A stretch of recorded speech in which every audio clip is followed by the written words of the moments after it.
এবারে প্রবাসের সংবাদ। সৌদি আরবের জেদ্দা প্রতিনিধি হানিস সরকার ও দাম্মাম প্রতিনিধি মুখলেসুর রহমান অফির পাঠানো তথ্যচিত্রে প্রবাসের সংবাদ জানাচ্ছেন সামদানি প্রত্যয়।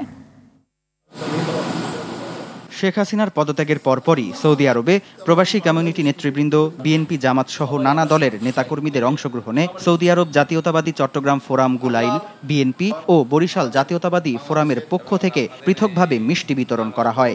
এ সময় সাংবাদিক রফিক চৌধুরী জানান, হাসিনার ১৬ বছরের শাসনামলে গুম, খুন ও কোটা আন্দোলনে নিরীহ শিক্ষার্থীদের উপর নির্বিচারে গুলি করে হত্যার প্রতিবাদে সোচ্চার হয়ে রেমিটেন্স বন্ধ করে দেয় প্রবাসীরা।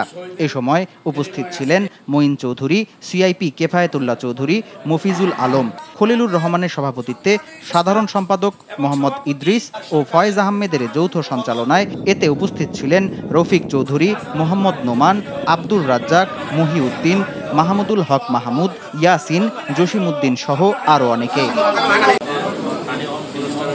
ইসলামী আন্দোলন সৌদি আরব জেদ্দা বাউবি শাখার উদ্যোগে ঈদ প্রতিবাদ সভা ও আলোচনা সভা আয়োজন করা হয়েছে। উক্ত সভায় সভাপতিত্ব করেন মাওলানা শহীদুল্লাহ। শেখ ফজলুল করিম নাইমের সঞ্চালনায় প্রধান অতিথি ছিলেন মাওলানা নেসারউদ্দিন। তিনি বলেন, দিল্লির সাথে নতুন করে চুক্তি হতে দেয়া যাবে না। বিশেষ অতিথির বক্তব্য রাখেন শায়েখ মোশাররফ হোসাইন, মাওলানা ফরহাদ আবদুল্লাহ, হাফেজ ইসমাইল শরীফ সহ অনেকে। সৌদি আরবের আল জুবাইলে শেখ হাসিনার পদত্যাগ ও দেশ ছাড়ার খবরে বিএনপিপন্থী প্রবাসীদের আলোচনা সভা ও নৈশভোজ অনুষ্ঠিত হয়েছে। নুরুল হক পাটুয়ারির ব্যক্তিগত উদ্যোগে আয়োজিত নৈশভোজে এ সময় উপস্থিত ছিলেন জসিমউদ্দিন শামীম, সোয়াইব বিন আহমেদ সোহেল, নুরুল হক পাটোয়ারি, তুহিন আহমেদ, জালাল উদ্দিন মোল্লা, মহসিন খান, ডালিম খান সহ আরও অনেকে।